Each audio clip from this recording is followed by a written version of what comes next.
The final 20 minutes of The Last of Us Part 2 is the best storytelling that exists in video games, and I'm going to show you why.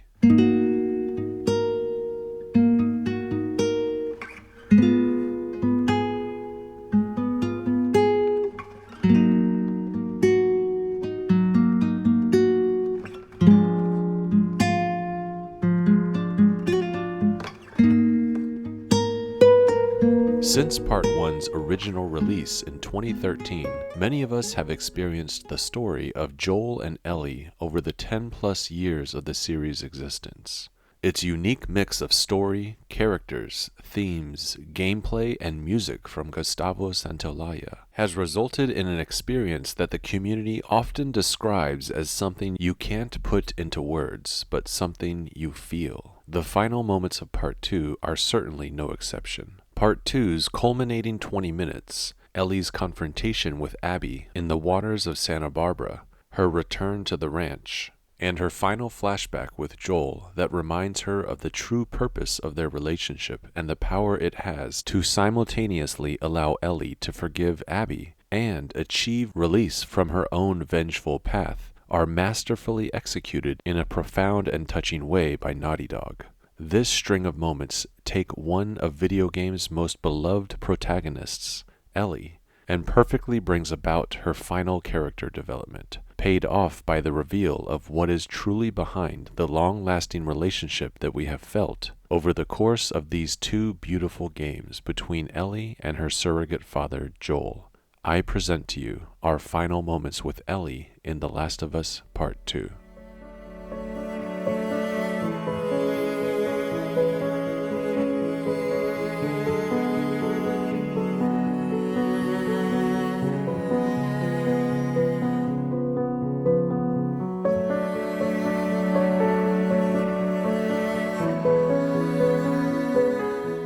The question. While putting her pack into one of the two boats in the shallow waters as the fog-infested dusk permeates Santa Barbara, Ellie reaches down at her wound and is triggered.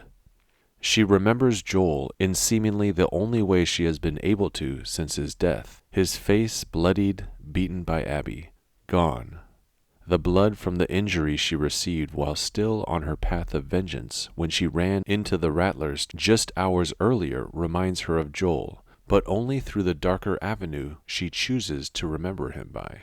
At this moment, the cycle of revenge she is still engaged in has put up a barrier to Joel's true purpose to Ellie. The flash of Joel laying dead on the ski lodge floor is still representative of a Joel that is centered around vengeance. While most of Part 1's story was the development of Joel and Ellie's relationship that brought about a father and daughter's love, most of Part 2's story is displayed through Ellie's representation with the inverse of that, to show the dichotomy within an individual, and a darkness that exists on the other side of love, pain, agony, destruction.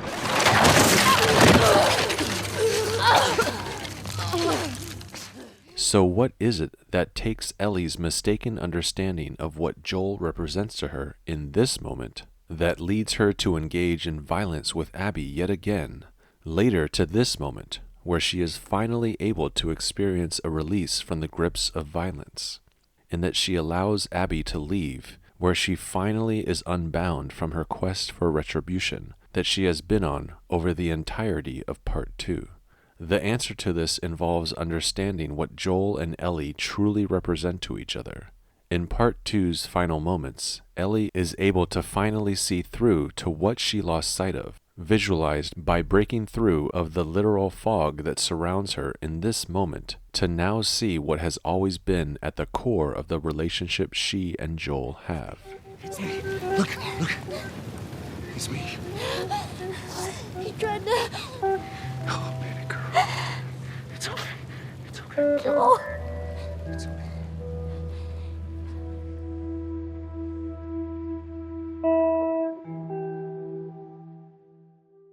Hiding love. Love is the main idea that is centered around Ellie and Joel in both games in the series. As the story develops, Joel and Ellie's shared love is what motivates most of their actions. To say, though, that love is the theme of The Last of Us would be too general a statement. A story's theme is more than just one word, and love itself varies in meaning across situations and people. Instead, we need to identify a type of love and how it pertains to certain characters to justify it as a theme. Basically, how a type of love is exemplified through a character's actions over time. For example, during the moments of Part 1 where we play as Ellie, what she does to find food and medicine for Joel reveals the theme of a daughter's love for a father. When Ellie is caged by the cannibals, we see a twisted version of love boil to the surface, as David's sick justification of his need for Ellie, as he claims, reveals how the harshness of the world can cause people to fall so low, bringing out a perverted version of love. But the most prominent theme of Part 1 is a father's love for a daughter and what that would drive a father to do. With Part 2, love is obscured by the unrelenting push of Ellie and Abby's vengeance to such an extreme for almost the entirety of the game that it's easy to lose sight of the theme of a daughter's love for her father, that of Ellie towards her father, and also Abby towards hers. In Part 2, Ellie has lost sight of the virtuous qualities that her immense love of Joel allowed her, primarily patience and forgiveness. At the end of Part 1, Ellie knew Joel was lying to her, but because of her love for him, she ignored the lie, pushed it down, and began a life in Jackson as Joel's surrogate daughter. She had instantaneously forgiven him for his lie at that moment, and decided to move forward and create something new with him. One of the other themes of The Last of Us is how parenthood, the love a child brings to a parent, can save a broken person. This theme was presented in the first game as it was Ellie, through time spent with Joel and during their shared moment in the upstairs bedroom of the abandoned house in which Ellie showed her vulnerability to him, who saved Joel and became the reason for him to finally live again. But here in Part 2, when the same theme presents itself during the ranch scene, but now with Ellie being the parent and JJ the child that can potentially save her, she is never able to fully grasp the same connection. This theme revolving around the joy that JJ brings her is overshadowed by a need to avenge Joel, a shadow she falsely believes she will be freed from by killing Abby. A child's love, something that Joel felt for her and now she feels from JJ, is obscured. We can see this theme peek through during the first part of the ranch scene, and it brings us hope for Ellie. We are shown Ellie being a goof with JJ. We see her use her knife, the tool used to cause so much death during Part 2's campaign, now a tool to express her love of Dina and JJ. And we think she might actually feel for JJ what Joel felt towards her. But right when we think Ellie and Dina have found something akin to this on their ranch full of Ellie's artwork, Dina's warmth, and of course baby JJ, we are hit with the weight of Ellie's reality, and the possibility of happiness or love for Ellie is thrown out the window as we get the haunting PTSD scene inside the barn. What we thought was a possible happy ending, the close to Act 3 and the game itself for the two on their ranch, is shown to be an impossibility given Ellie's psyche. The peaceful epilogue on the ranch is shown to be a lie, and the storytellers at Naughty Dog further manipulate our understanding of these two themes. First, by showing that Ellie is so close to having what Joel had with her, being a parent to JJ is within reach, but Joel's death, which lives within her mind like a plague, a disease, an infection like the cordyceps themselves, is something that is indefinitely out of reach for her. Naughty Dog further manipulates both Ellie and us, the gamer, by presenting Ellie with what seems like the solution to her pain, to revert back to the cycle of revenge that had consumed her during her campaign in Seattle. We are thrown out of any sort of sense of peace on the ranch and made to believe that Ellie's only solution is the pursuit of Abby once again. The build-up.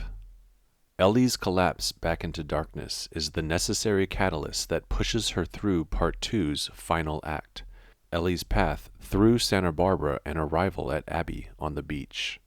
Unfortunately for Dina and their beautiful home at the ranch, what they have needs to fall apart for Ellie to get to Santa Barbara and achieve her final character growth. Before Ellie herds the sheep, it appears she might have been at the end of her character development, at her own happy ending. However, once inside the barn and we are shown what is happening inside of her head and the later reveal of her journal inside the ranch, we come to understand just how tormented she is on a near daily, even hourly frequency. Seeing her psychosis inside the barn, how debilitated she becomes once the clang of the shovel spurs the haunting sound of Abby's golf club impaling Joel, illustrates this to us so horrifically. And with Tommy's arrival, Ellie is given the opportunity to act.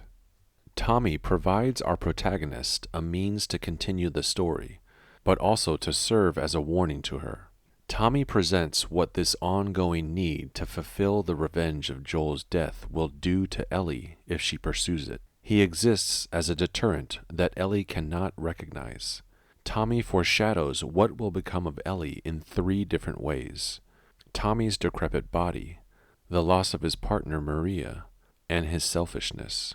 First, Tommy represents quite literally what will come to fruition physically if Ellie embarks to Santa Barbara. We know that while fighting Abby in the shallow waters of Santa Barbara, Ellie too develops a physical deformity like her surrogate uncle.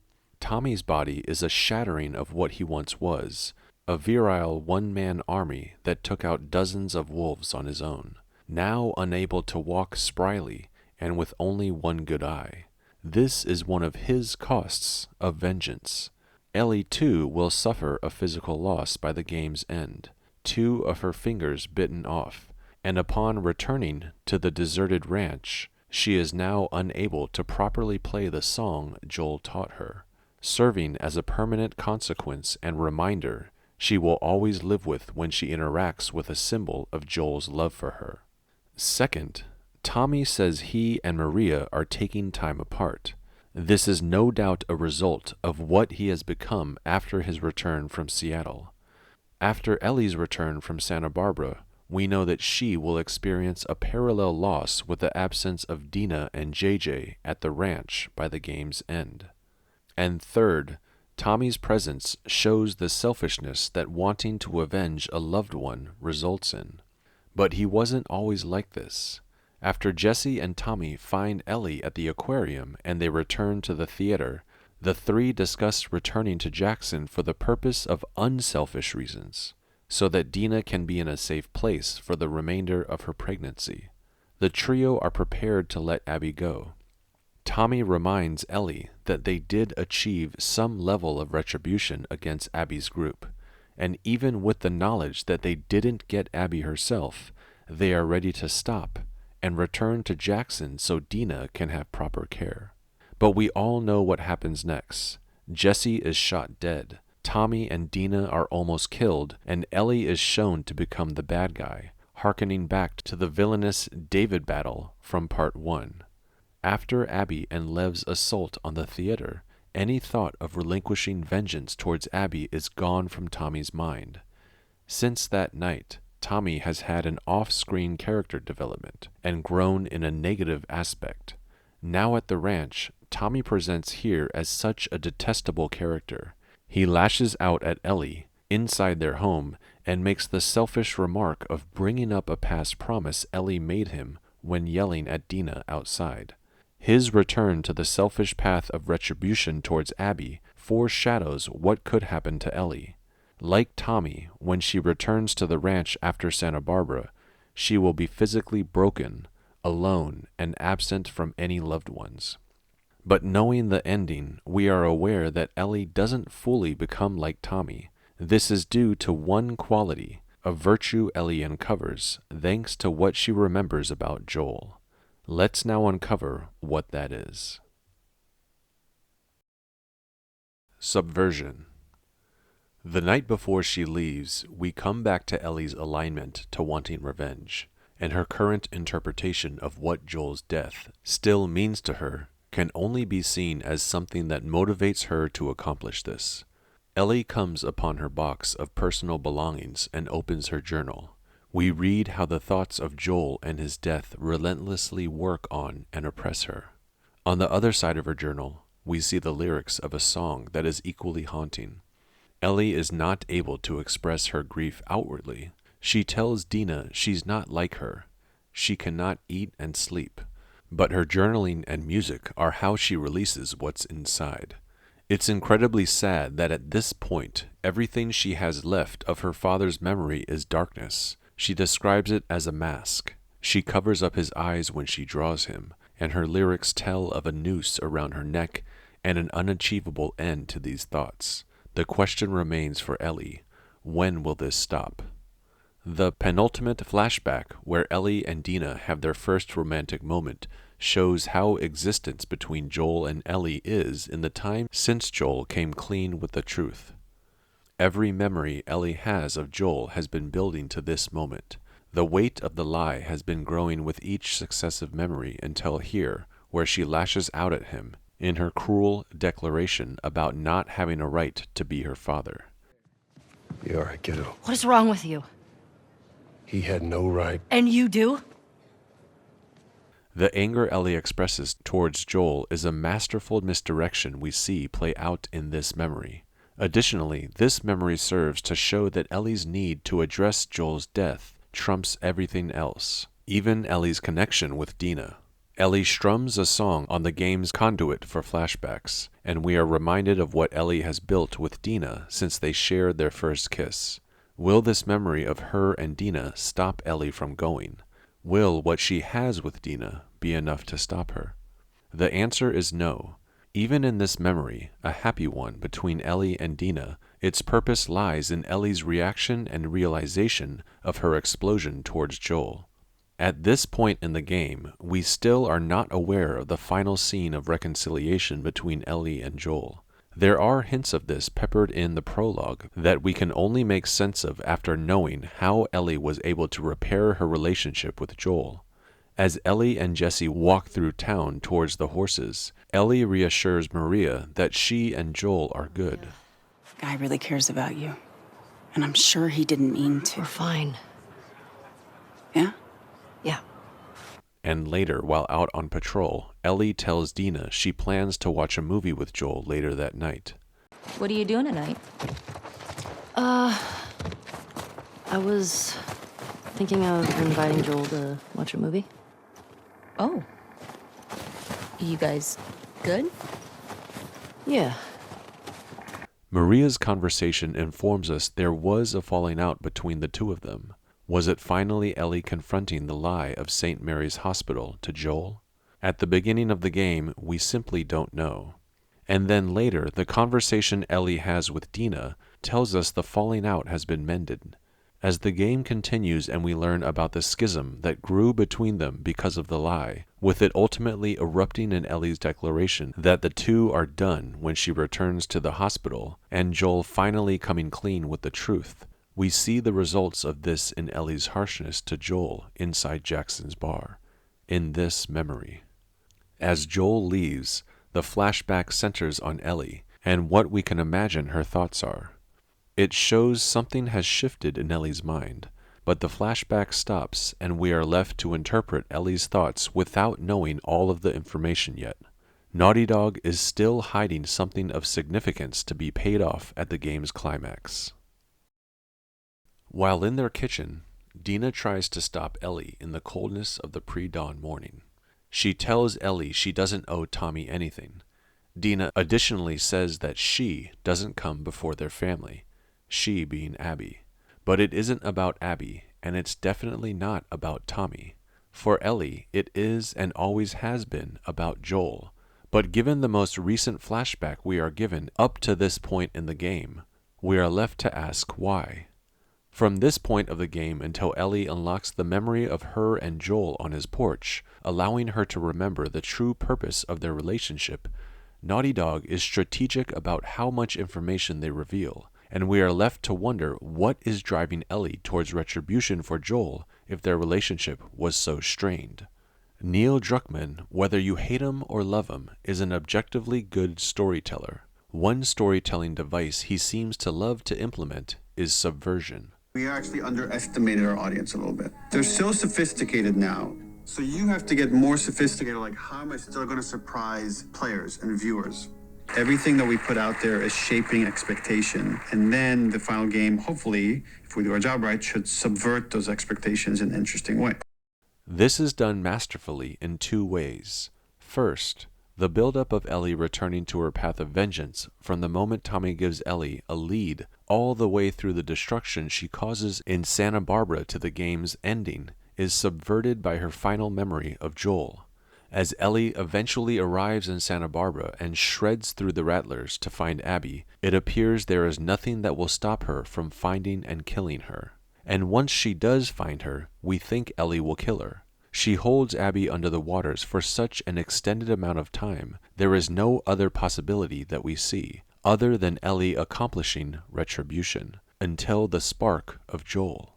Secondly, as for the lie, with each successive moment Ellie plays guitar, the correlating weight of the lie rises more and more, suffocating the truth they both know, but don't dare to say as it would implode the relationship they have built. But once the truth has had its day in court, we as the gamers come to think there is nothing that can mend the wound of Joel's lie, now being out in the open. Both Ellie's mission for vengeance and the weight of the truth breaking free are eventually subverted in a cause and effect way.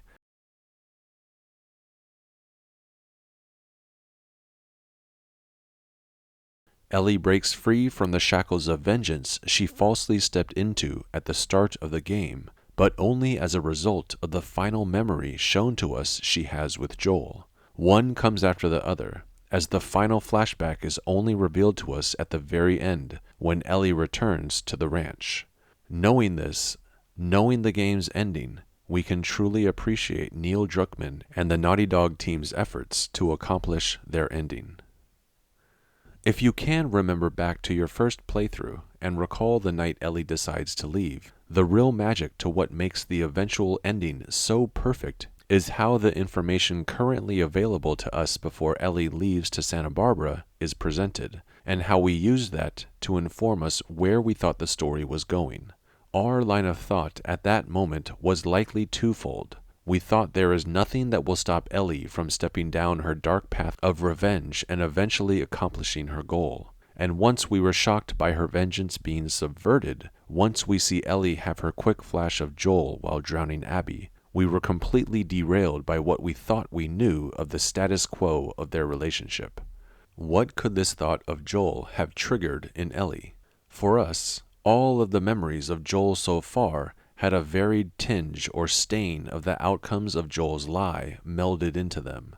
Ellie's birthday ends with her looking at the word liars spray-painted on the wall of the museum. While shooting with Tommy and after clearing the building with Joel, this next memory ends with Ellie's curiosity of the past emphatically being shut down by Joel. In the next one, the truth being revealed at St. Mary's Hospital ends with Ellie's declaration that the two are done. And the night of dancing ends with Ellie telling Joel off. But this memory inside the bar does have hints of something happening within Ellie's mind that could reveal the answer. And upon releasing Abby from our clutches, we are given a flash of a new memory, but we don't know the full contents of it. This is technical storytelling being done at such a high level, and with it brings us finally to the game's reveal. Subversion only works for so long, and the measure of how successful the subversion of an audience has been typically is paired with how good the payoff eventually is. Were our thoughts subverted for a purpose? And was that purpose done so in order to reveal something that is ultimately profound and moving? Well, in the case of Part 2's ending, yes. The reveal. Understanding what took Ellie from this moment, only minutes later and on the cusp of finally killing Abby, to this moment, we have to go back to the last few seconds of the flashback inside Jackson's bar one more time. Between the time of the truth coming out at Salt Lake City until this moment inside the bar when she tells Joel off, there have been no interactions between the two. Ellie has been holding everything in. We can only imagine how awful this would have been after her declaration that the two are done outside of St. Mary's Hospital. She most likely avoids Joel at all costs. They no longer go on patrol together, and she has built a life without him. The two only had their thoughts left to fester in isolation as the two were no longer on speaking terms. But after she explodes on Joel and lets out how she has felt about him, and she sees the emotional impact this line of thought has had on her surrogate father, Ellie realizes what they have become. Ellie always knew Joel was lying to her, but their love for one another allowed them to remain a father and daughter, to have moments like her birthday at the museum, and for a father to teach his daughter to play an instrument. But now Ellie had committed to a new equilibrium with Joel. To her, he had no right to be her father anymore. However, once she verbally unloads this on him inside the bar, she realizes she doesn't want that. She's lived with the lie before, and now that it's out in the open, Ellie sees that there can be a life with her father again. And if she didn't have that with Joel, she would have tremendous guilt and an equal amount of pain. This is what Ellie thinks as Joel walks away. The penultimate flashback stops here, and we don't receive any more information about that night until Ellie strums the guitar for the final time when she returns to the ranch. In the shallow waters of Santa Barbara, because we don't know why Ellie decides to release Abby and not kill her, only that it was due to a quick flash of Joel, as Ellie picks up her guitar moments later at the ranch, we are primed for the reveal of the last bit of information we need to make sense of why she let Abby go. So far, the guitar has served as the means to understanding the past in order to inform and help us make sense of present events. We've received several flashbacks over the course of Part 2 that have been some of gaming's most rich storytelling devices that led to Ellie and Joel's character development. And once she plays If I Ever Were to Lose You, we witness the final flashback in which Ellie heals her relationship with her father. Finally, we can move forward with the revelation of Part 2's ultimate theme centered around their love, that no matter how damaged a relationship is, if it has love, it can allow one to forgive another. Even with the lie that exists within it that slowly decayed its foundation, which finally led to its collapse, because of the love that also exists and overpowered the lie, Ellie was able to give Joel forgiveness. Love allows forgiveness. Up until this point, what Part 2 did so well was hide this real connection between Ellie and Joel. The power of this memory coming back to Ellie and the realization of the true purpose of her father's love for her is what ultimately allowed Ellie to forgive Abby. This reveals to her that someone's true strength lies in the capacity to forgive someone. That is why this memory triggers her to stop. Ellie screams out as it gives her the strength to not kill Abby. Ellie is saved at this moment, and she releases not only Abby, but also the false memory and purpose of what Joel's life and even death symbolized to her. Joel no longer represents the destructive path she has been on. The termination of the pursuit of vengeance now puts an end to the cycles of violence that occurred in Ellie and Abby. Both of their initial losses of their respective fathers, Ellie's loss of Jesse, Abby's crew being wiped out, the literal loss of Ellie's fingers and her decaying skinny body, all put to an end because of forgiveness. Throughout Part 2, we were shown the harsh brutality of what vengeance actually gets you. It does not give you satisfaction or glory. The cold, quick deaths of Jesse, Owen, Manny, and more remind us of this. They were severed from this earth quickly and without second thought. They paid the price as both Ellie and Abby pursued retribution. Now that cycle is over. In Ellie's last words to Abby, she says, "Take him." Lev is all Abby has left. In their short time together, Ellie observes Abby's care for Lev and potentially sees a parallel relationship similar to her and Joel's. Forgiveness allows others to live again. Through it, she unburdened the tremendous weight on Joel. While on his porch, he takes a deep breath and nearly chokes on his own tears. He experiences a release of guilt and is given new life as he knows what Ellie's forgiveness will give him again. Now immune in both a literal sense to the cordyceps virus and a figurative immunity to the tragic events of what the pursuit of retribution leaves in its wake, Ellie reaches her final character growth, and she gives Abby and Lev the opportunity to live. Ellie's strength lies in knowing Joel is gone, and through her capacity to forgive, perhaps another will be able to capture what she and Joel had as well. If somehow the Lord gave me a second chance at that moment, I would do it all over again.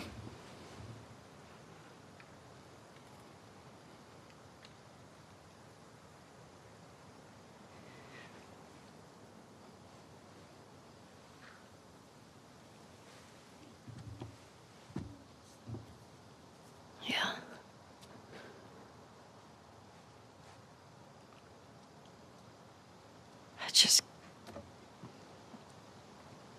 I don't think I can ever forgive you for that.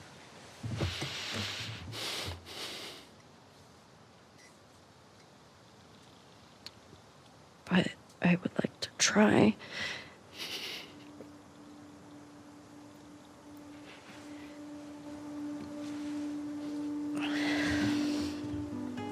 I'd like that.